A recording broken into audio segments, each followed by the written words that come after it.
Is it something you feel that I have forgot to ask you? Or that we have skipped over and should go back to a bit?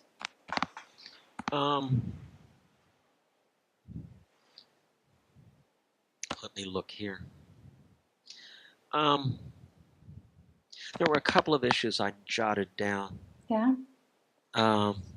Thinking about this. One of them we covered, so I'll just restate it, but this issue of the clients and how important I think it is that some sort of focus on clients outside of therapy as people who manage their lives, and developing a better understanding of that, I think, is really, really important. The other thing is, a few years ago, I was asked to review research proposal from one of the former Soviet countries.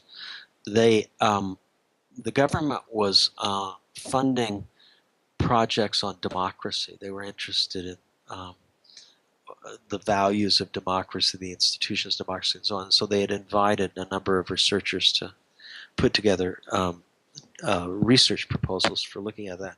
And one person from this country put together a research proposal on democracy and solution-focused therapy, and it was a nice proposal. I wouldn't mention it if it weren't a really nice proposal.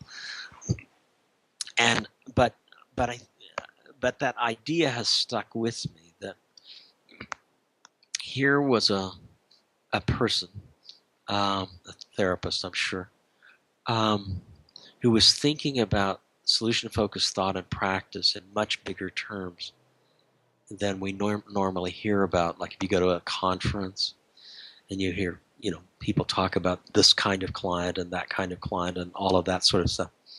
But I've never been to a session called Solution-Focused Therapy and Democracy, and trying to explore the intersection of values and how this fits for a democratic society, how this actually enhances a democratic society. And I think that's another area in which solution-focused thinkers and practitioners might devote some time to thinking about these bigger issues and how it is that this approach to change is where it fits in the world and how it actually enhances values that most people don't associate with them, values that are important and that to lots and lots and lots of people. I think that's another way of kind of expanding people's understandings of what this stuff is about, and why it might matter. And that would include both therapists' understandings of why it matters, but then, of course, of the general public's understanding. This whole notion of compartmentalizing things, so you're a therapist, and so you only know this, and so on, it's not very useful, because different kinds of therapy fit very well with different kinds of ideas about how social life should be lived, and that's an issue that I think deserves to be talked about as well. So I would love for somebody to put together a session on democracy and solution-focused therapy. So I think that's it. Okay, thank you so much.